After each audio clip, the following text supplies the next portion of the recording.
Hola a todos y bienvenidos de nuevo para ver la última conferencia del ciclo de conferencias internacionales Sinergias positivas sobre altas capacidades y superdotación en época de crisis COVID-19. Sinergias que unieron a todos los profesionales con el fin de poder transmitir un mensaje, cada uno desde su perspectiva, de ayuda hacia las personas superdotadas y con altas capacidades. Espero que les haya venido bien. Y luego la temática, pues muy relacionada con la época que vivimos y con el superdotado siempre, emociones y entorno. El entorno familiar, escolar, social, lo que rodea a la persona en general. Y bueno, hoy ya, sin más dilación, deseo que les hayan gustado, deseo que les hayan podido ayudar y paso a anunciar a la próxima ponente que nos hablará desde Francia. Muchas gracias por su atención.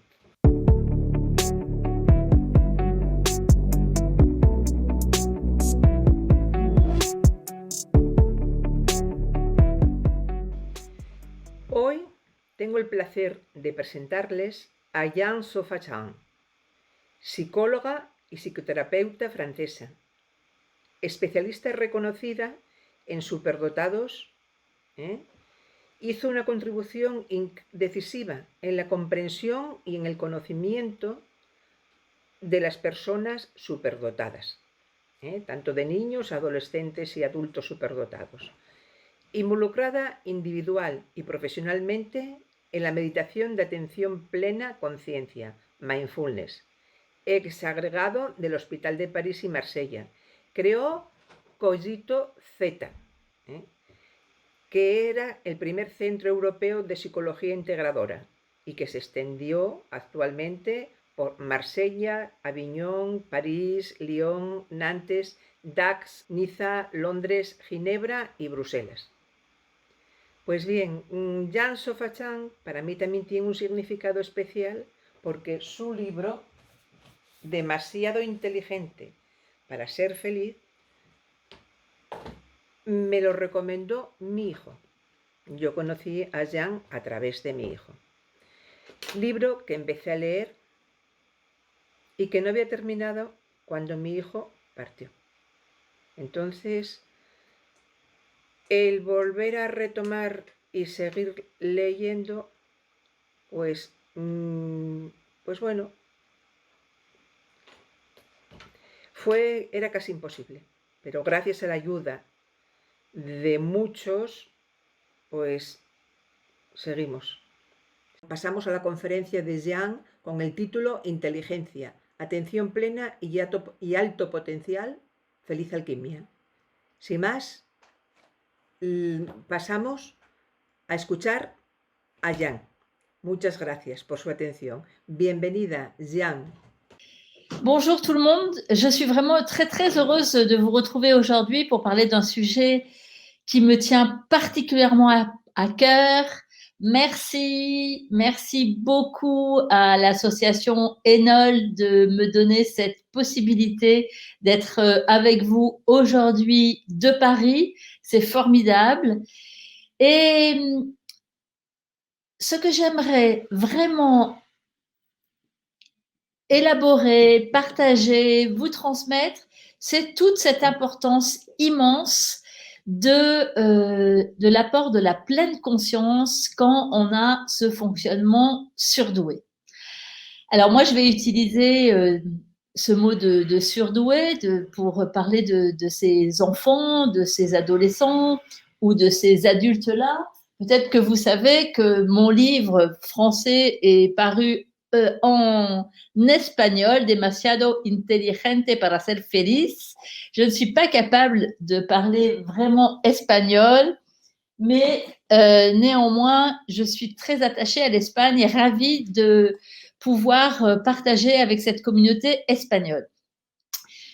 Ce que j'aimerais dire aujourd'hui, c'est surtout que on sait bien, vous savez bien, on en parle beaucoup, que les enfants, les adolescents, les adultes surdoués ont tous cette incroyable intensité de pensée. Tout dans leur cerveau est activé tout le temps. Ça bouge, ça va vite, les associations d'idées se font à grande vitesse. On sait que les aires du cerveau sont très connectées, ce qui va favoriser encore plus toute cette vitesse. On sait aussi que toute cette population de surdoués a une immense mémoire qui va être activée constamment. On sait aussi qu'il y a énormément de connectivité intracérébrale et tout ça, bien sûr, est lié avec l'immense sensibilité, cette capacité à avoir sur le monde comme des capteurs qui sont branchés constamment et qui brassent du soir au matin tout un ensemble d'informations qui vont venir s'intriquer et enrichir le regard sur le monde des surdoués, leur compréhension du monde, leur analyse du monde et je pourrais dire leur intelligence du monde. Parce que l'intelligence, tous les travaux d'aujourd'hui le valident, l'intelligence n'est pas qu'une affaire de cognition, c'est-à-dire d'analyse logique. L'intelligence ne peut fonctionner, ne peut s'activer, ne peut être efficace qu'avec l'apport des émotions. Ce sont ces émotions, toutes les émotions que l'on éprouve, qui participent de notre capacité à comprendre, analyser le monde, à prendre des décisions, à penser le monde, à se penser soi-même, à comprendre les autres, à penser avec les autres. On est en permanence dans cette rencontre entre le cerveau, le cœur et bien sûr le corps qui est le théâtre où tout se joue. Et ça, c'est vraiment important parce qu'on a quelquefois tendance à isoler l'intelligence et la réduire uniquement aux compétences intellectuelles, aux compétences du cerveau gauche, aux compétences de l'analyse logique. Et si on prend cette option, alors on ne comprend pas bien pourquoi certains de ces enfants ou de ces adolescents surdoués peuvent avoir quelques difficultés, en particulier dans leur parcours scolaire, et ensuite les adultes, quelques difficultés pour certains d'entre eux dans leur parcours professionnel. On ne peut le comprendre que lorsqu'on a bien en tête ce bouillonnement de pensée, ce bouillonnement cérébral. Alors, je pourrais vous le montrer.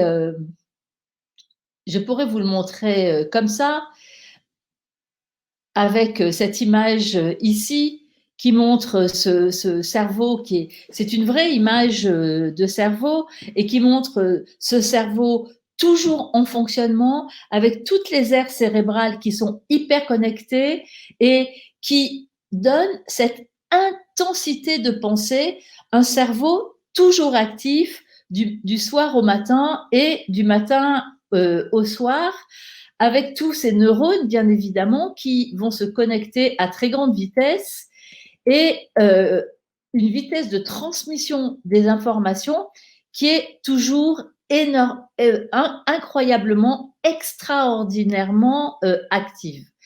Donc, si on comprend bien ça, on comprend aussi à quel point ça peut être compliqué pour certains de ces adultes, de ces enfants, de ces adolescents,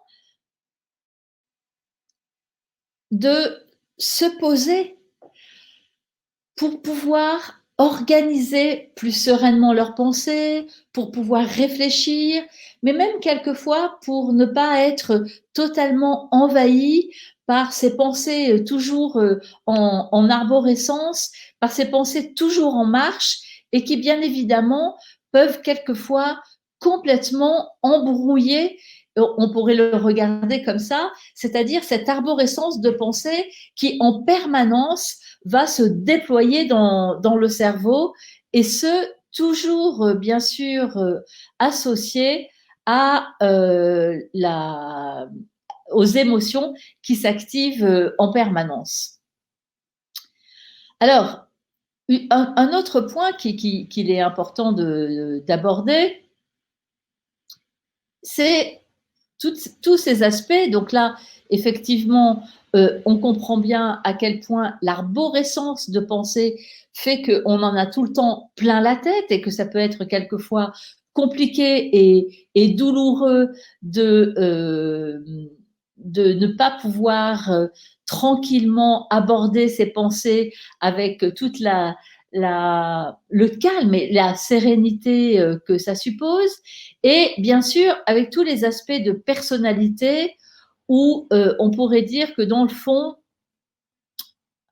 un surdoué, ça fonctionne d'abord avec le cœur, et que tout ça est intimement associé, et que chaque pensée entraîne une émotion, chaque émotion entraîne une pensée, que les surdoués, on le sait, ont cette sensibilité qui fait qu'avec leurs 5 sens, ils captent en permanence tous les murmures du monde, et que quelquefois, c'est extrêmement fatigant, et surtout, ça peut créer des difficultés au niveau de l'organisation du travail, mais ça peut créer des difficultés aussi au niveau de l'organisation de sa propre vie, de la confiance en soi, parce que quand on a toujours ce mouvement de pensée et d'émotion qui tourbillonne sans cesse, quand on est assailli, envahi d'émotions dans nos relations avec les autres, puisqu'on sait que les surdoués ont aussi ces capacités d'empathie tout à fait extraordinaires, c'est-à-dire beaucoup plus importantes que l'ordinaire, on comprend qu'il y a toujours ce ping-pong finalement qui se joue à l'intérieur de nous, et qui rend parfois la vie très mouvementée, une vie intérieure très mouvementée, et qui peut créer une forme de difficulté à s'ajuster à l'environnement. Ce qui se passe finalement dans le fond, c'est que si on le regardait sur une image comme celle-ci, elle arrive. Alors celle-là, je voulais déjà... Pardon. Je vous l'ai déjà montré.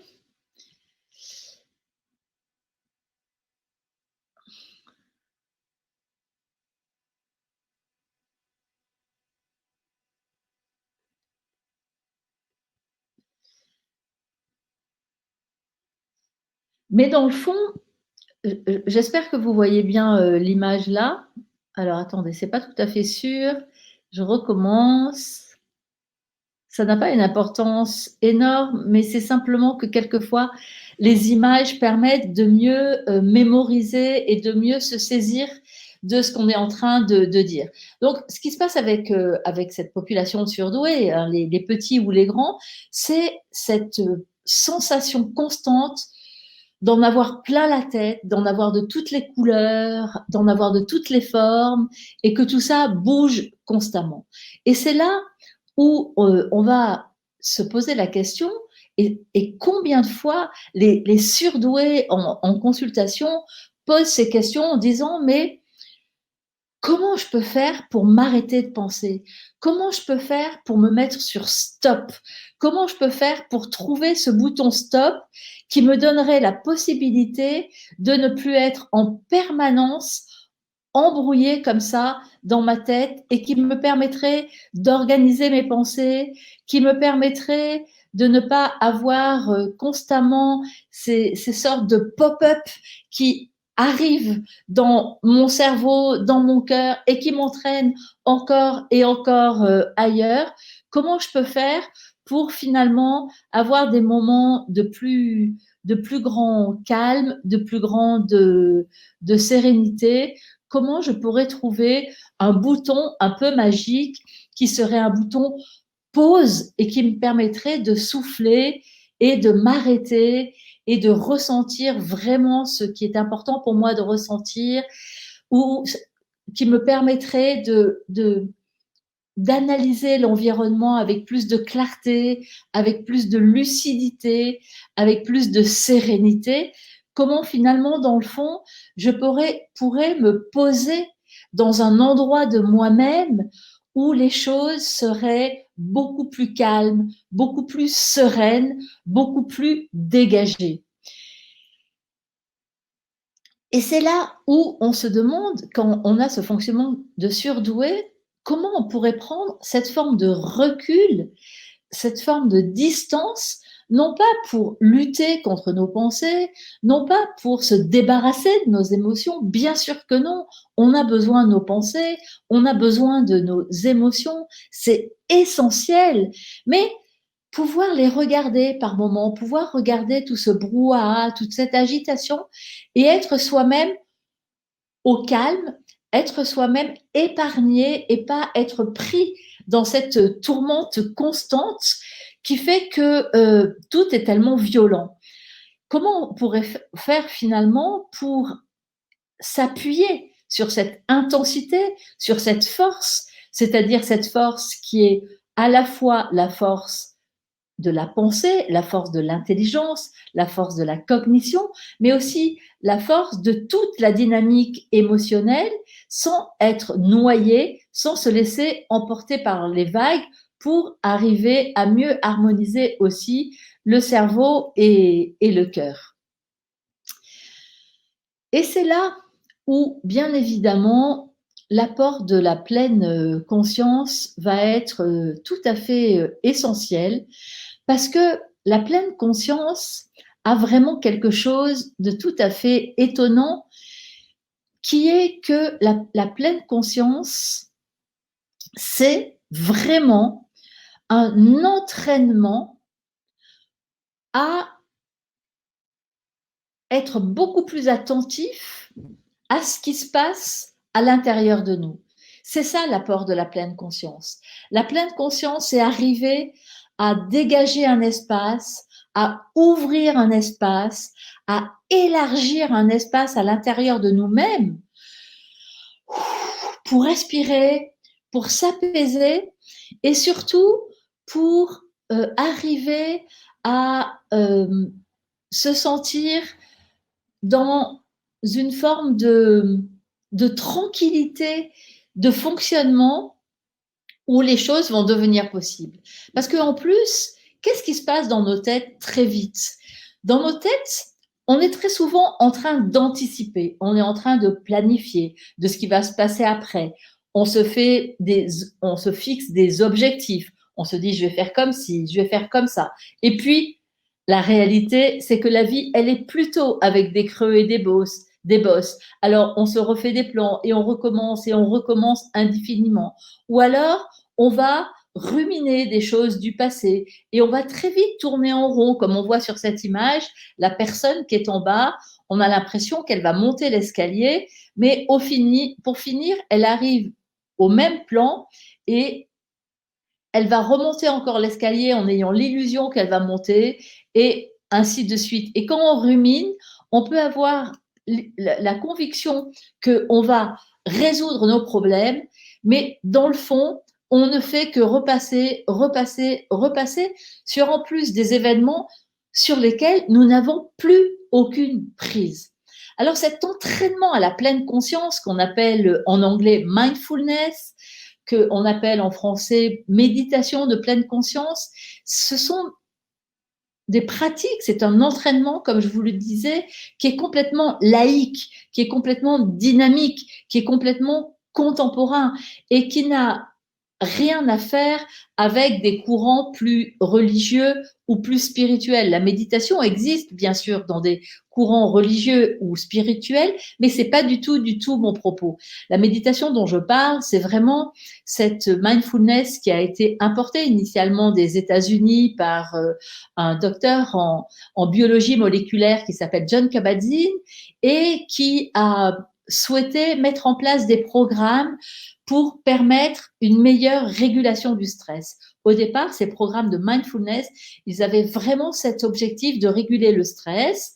Et comme savent très bien le faire les Américains, ils ont passé ces programmes au crible de multiples études, de multiples validations scientifiques pour vraiment s'en assurer de tous les bénéfices.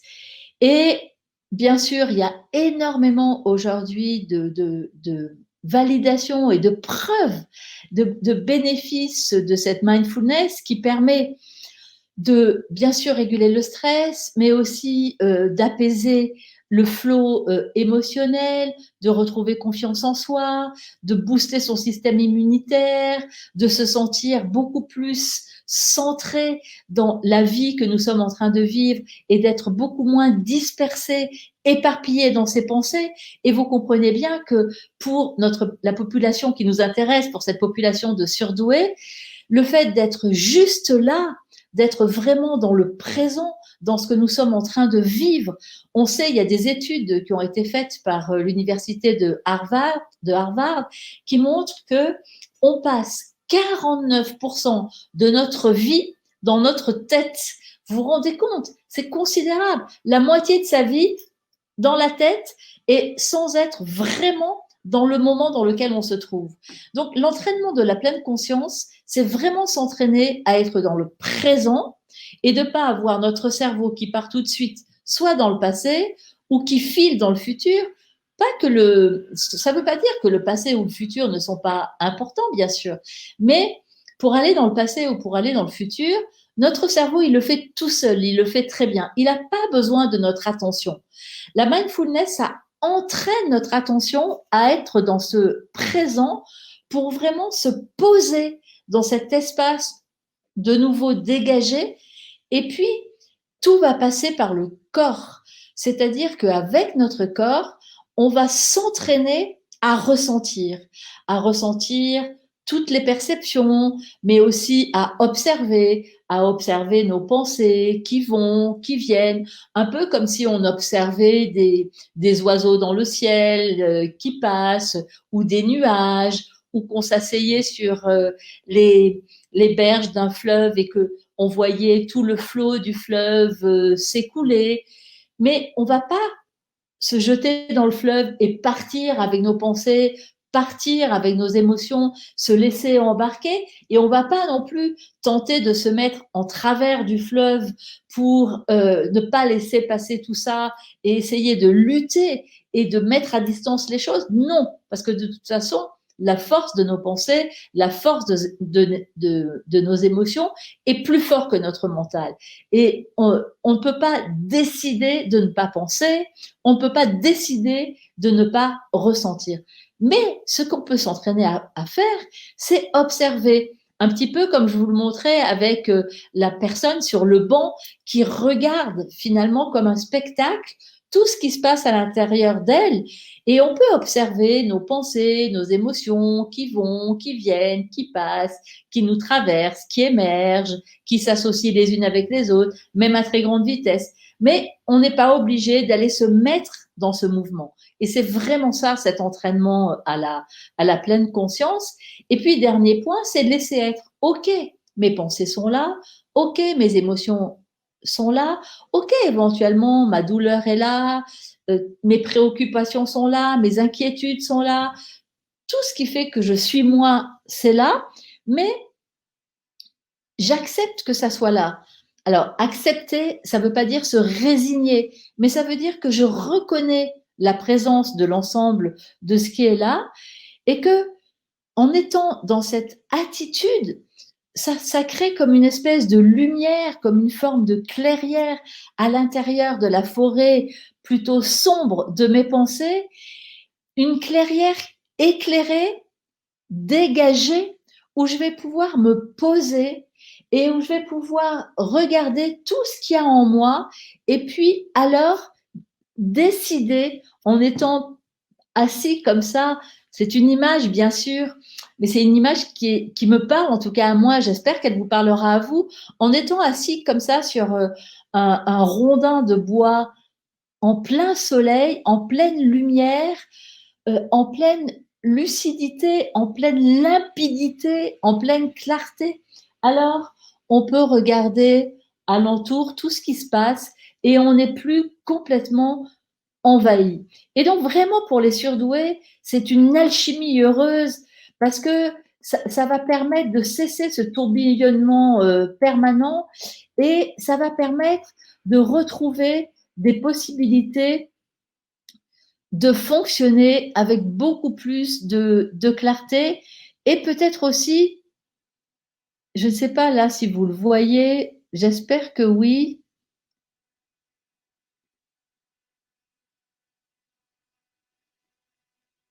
de se relier à toutes ces ressources, toutes les ressources qui sont en nous et que quelquefois, lorsque on est pris dans nos tourbillons de pensée, quand on est pris dans nos engrenages de pensée, dans nos associations d'idées, dans nos tourbillons émotionnels, on n'arrive plus à se relier à toutes les ressources qui sont en nous, toutes ces ressources qui sont là, qui sont toujours là et qui souvent sont tellement recouvertes de tout ce brouhaha du mental, de tout ce brouhaha émotionnel.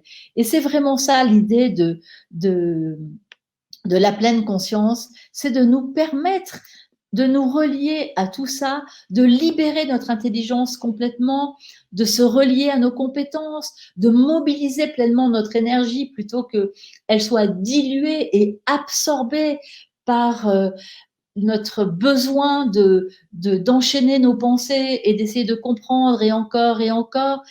Et quand on est au calme comme ça, quand on est dans un espace dégagé, c'est aussi beaucoup plus facile d'utiliser sa fulgurance, d'utiliser son intuition, d'utiliser aussi tout ce que on connaît bien et qui s'appelle le flow. Vous savez, le flow, c'est ce que a décrit un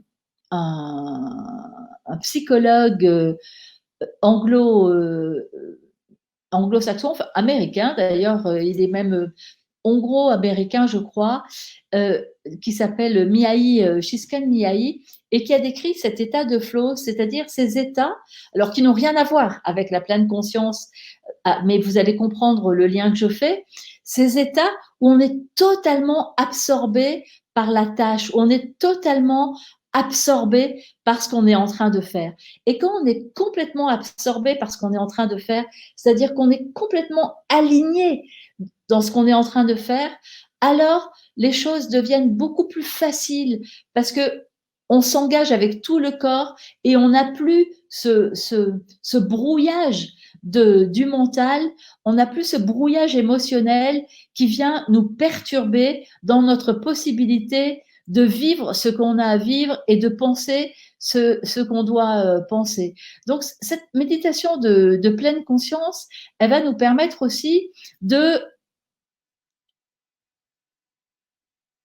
cerner d'une certaine façon, de contenir notre arborescence, toute notre, toute notre immensité intérieure et de la contenir un peu, comme vous pouvez le voir sur cette image, de la contenir pour pas qu'elle se répande en permanence un peu partout. Et c'est ça qui est très important avec la pleine conscience, c'est toutes ces possibilités qu'elle nous donne de vivre pleinement qui on est sans plus être complètement embrouillé par tous ces parasites finalement que la vie et la vie d'un surdoué nous fait vivre et quelquefois peut complètement compliquer notre relation à nous-mêmes et notre relation au monde. Donc finalement, la pleine conscience, c'est trouver cet espace dégagé à travers tout ce que nous vivons et de façon très simple. C'est ça qui est magnifique, c'est que c'est de façon très simple. Alors, si vous voulez bien, on va faire ensemble un tout petit exercice simplement pour que vous puissiez ressentir et attraper ce dont je parle. Vous êtes probablement assis en train d'écouter, de regarder cette conférence. Alors, simplement, est-ce que nous pourrions revenir aux sensations qui sont dans notre corps, tel qu'on est là. Se dire, tiens, comment je suis assis? Qu'est-ce que je ressens de mon corps juste là?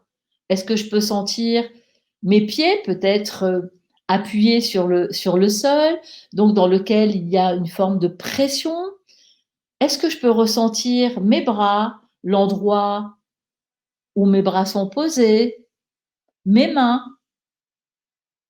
le contact des mains avec, là aussi, la partie du corps où elles sont posées, ou peut-être les accoudoirs de la chaise, ou peut-être la table, peu importe. Qu'est-ce que je ressens dans mes mains? Juste là, juste maintenant. Est-ce que je peux sentir aussi la pression, le point d'appui de mes cuisses, de mes fesses, avec le support sur lequel je me trouve? Juste me relier aux sensations qui sont là. Peut-être que ça peut m'aider de fermer les yeux. Parce que fermer les yeux, ça favorise le retour à l'intérieur de soi, ça favorise l'intériorité et ça favorise le ressenti. Alors moi, je vais fermer les yeux parce que ça m'est plus facile pour moi de partager cet exercice avec vous, les yeux fermés. Et simplement se dire, tiens, qu'est-ce que je ressens dans mon corps à cet instant? Alors bien sûr, je vais avoir des pensées. Bien sûr, il y aura des émotions. C'est OK, c'est normal. Mais au moment où je me rends compte qu'il y a une pensée, qu'il y a une émotion, qu'il y a une association de pensées, qu'il y a des idées qui m'envahissent ou que je suis en train de commenter cet exercice en me disant mais vraiment ça sert à rien, à quoi ça sert de faire ça, de toute façon j'y arriverai jamais, etc. C'est pas pour moi. Tout ça, vous voyez qu'il peut se passer dans la tête, c'est OK, c'est normal que notre cerveau produise tout ça. C'est son job. Et quand je me rends compte qu'il se passe tout ça dans ma tête ou dans mes émotions, je l'observe, je constate que c'est là, et rien qu'en faisant ça, je suis déjà dans la pleine conscience parce que j'observe que c'est là. Donc j'ai la conscience que c'est là. Et au moment où j'ai la conscience que c'est là, je peux tranquillement revenir aux sensations que j'éprouve dans mon corps, dans mes pieds. Qu'est-ce qui se passe dans mes pieds à cet instant?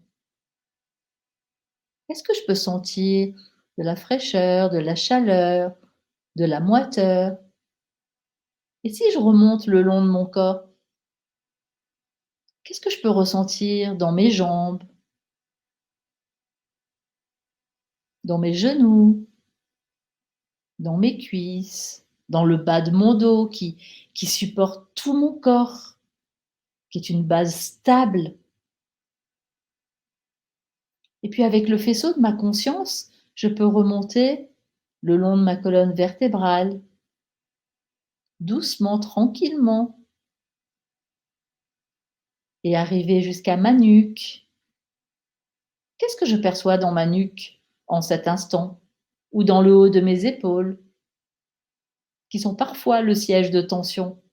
Juste j'observe ce qui est là, sans rien chercher à changer, sans rien chercher à modifier.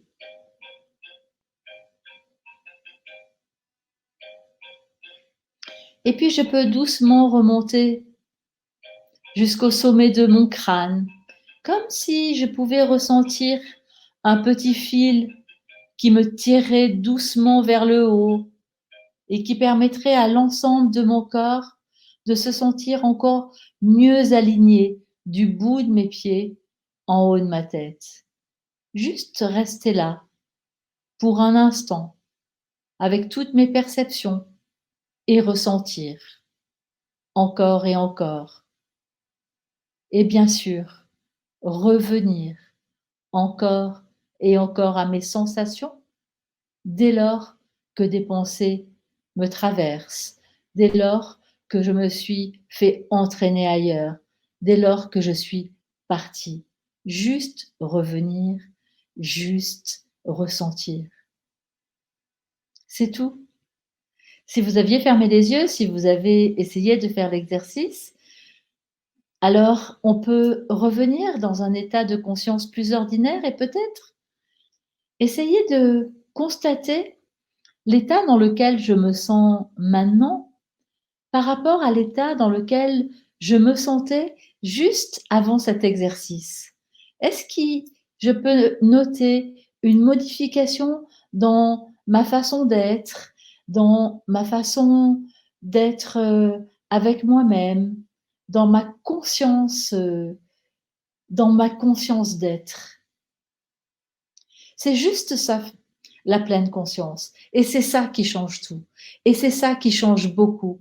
Parce que quand on s'entraîne régulièrement sur... euh, on s'entraîne régulièrement à la pleine conscience, alors tout devient plus clair, plus limpide, comme cela que je vous ai montré. Et on peut beaucoup plus facilement trouver en nous cette possibilité de se sentir apaisé, de se sentir plus serein, même lorsque on doit justement réfléchir. Parce que réfléchir quand on est embrouillé dans ses pensées, c'est beaucoup plus difficile.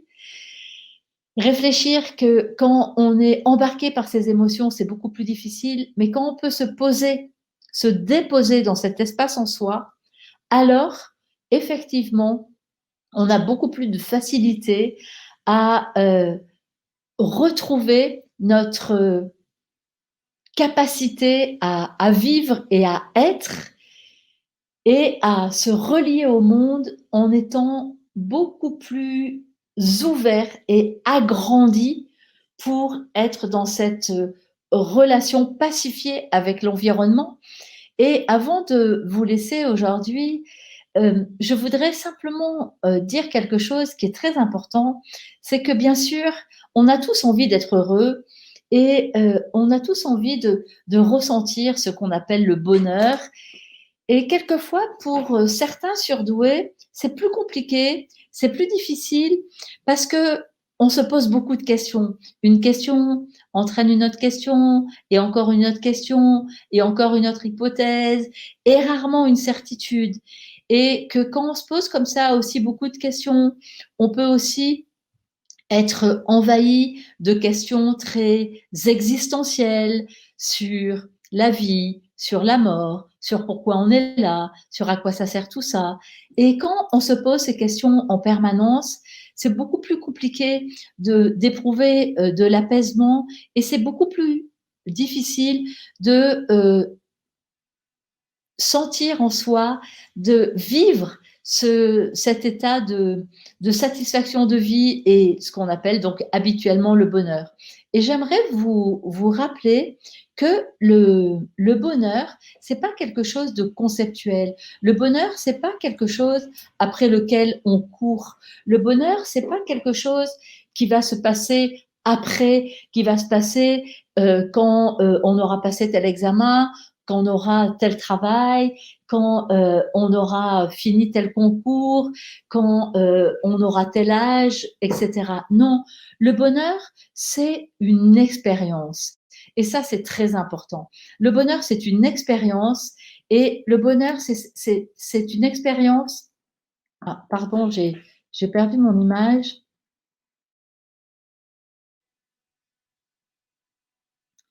La voilà. Le bonheur, c'est une expérience qui se vit dans le corps. C'est dans le corps que se jouent les émotions, toutes les émotions.